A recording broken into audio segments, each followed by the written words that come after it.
Hi everyone, it's Mike from Lanzarote Information with this week's Lanzarote news and weather. And talking about the weather, sunshine. We actually have sunshine. I'm recording this on Friday and we've had a pretty dreadful couple of days following on from a pretty poor couple of months of weather, and we finally have the sunshine back, which is really rather pleasant. And looking at the forecast, it looks okay for the next few days at least. So maybe we're out of that cycle of cold fronts which have been coming across the Atlantic and bringing us poor weather. Keep your fingers crossed for us, and I'll keep mine crossed for those of you coming over the next couple of weeks or so. Let's move on with the news, and the delegation from the Canary Islands tourism departments and various governments are in Madrid this week for Fitur, which is the big international tourism show that takes place there every year. The King and Queen of Spain, King Felipe and Queen Letizia, have visited the stand. They've been onto the Canary Islands stand and shook everybody's hands and welcomed them to it. It's a really big event for the island's tourism teams. The tourism department work hard every year to increase the number of tourists coming to the Canaries from the mainland of Spain. And they kind of do okay, but the vast majority of our visitors are international, and Fitur is the big sort of platform on which they push what they call connectivity with the peninsula, with the mainland. But as I say, so far the numbers are relatively small. We'll see if that changes in the coming years. But talking of connectivity, we have new direct flights from Lanzarote to Santander on the mainland of Spain. These are being run by Binter Canarias, which are normally the inter-island airline, but they're getting more and more routes to the mainland of Spain, but also to international destinations like Madeira and Morocco and Portugal. This particular flight will be happening every Tuesday and every Saturday starting March the 31st, going direct into Santander using one of their new Embraer sort of small twin-engine jets. They're really nice aircraft. I'm dying to get on one, so I might just have to book a ticket to Santander just to try it out. A video went viral this week of a cyclist drafting, I think the car was a Citroen Berlingo, so one of those caravan type cars on the road to Ursula. Now, I've cycled that road a lot. There's often quite a strong headwind when you're going in that direction.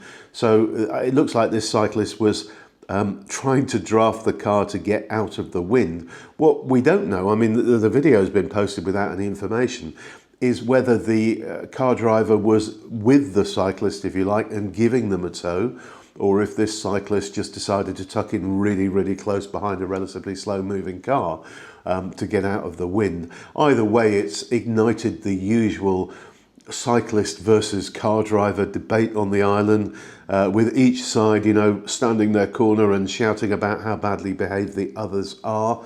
I'm kind of in the middle ground on this because I am both a cyclist and a car driver.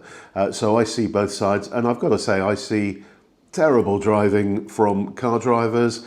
I see appalling cycling from cyclists. I see both sides from time to time riding and driving without any consideration for other road users. It's unfortunate, and really, if we all just actually drove and rode with consideration and thought for everybody else around us, all of our lives would be much easier, whether we're on bikes or in cars. Next up in the news, Lanzarote's hotels and apartment complexes for the first time in 2025 topped €1 billion in revenue. I'm going to look down because I've got some stats to read here. Hotels had an average rate of €142 per night. They were responsible for 801 million in revenue, and apartment complexes had an average rate of €89 per night, and they generated 220 million in revenue, so hence the billion in revenue. Holiday homes, those apartments and villas that are rented out either by private owners or small businesses, added 273 million in revenue. And there are now 32,000 beds available in that sector. We've touched on the weather already. We've got some stats that so far this winter, It has been the wettest in Lanzarote since 2015, and the two wettest places on the island, the two wettest municipalities on the island are Teguise and Yaisa. Teguise has had 83.6 litres of rainfall, and Yaisa 72.4 litres. I've never been able to get my heads around how these rainfall figures work. You know, some places talk about inches, here we talk about litres per square metre, is it? Or per 100 square metres? I don't know. Anyway, the higher the number, the worse it is.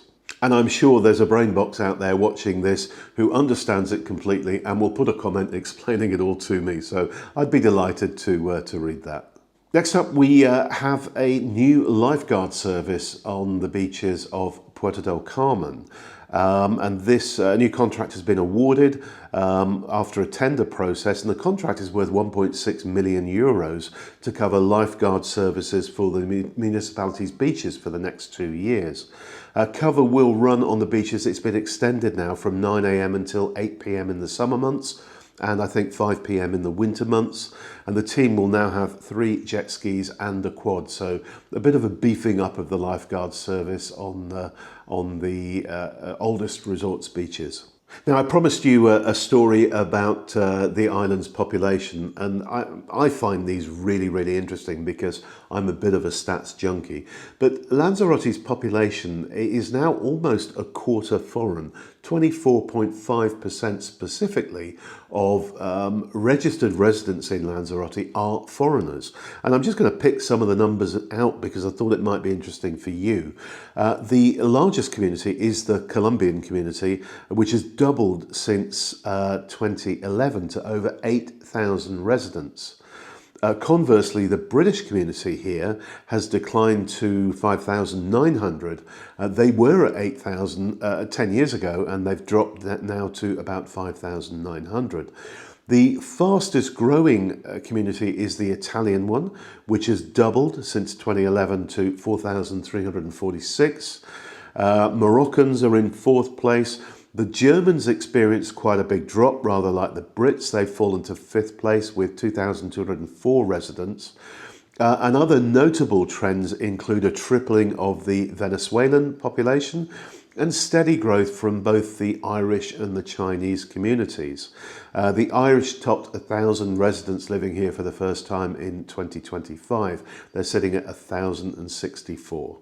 Now, I find that particularly interesting because immigration generally is this massive political football that is kicked around the place all over the world. And here we are sitting in little Lanzarote, where we have almost a quarter of the population are immigrants.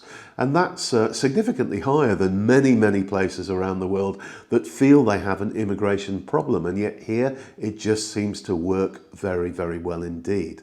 And finally in the news, I mentioned that the Rourke, the transatlantic race, took off from Lanzarote last weekend, and they actually reached Antigua in record time thanks to strong winds for the whole crossing.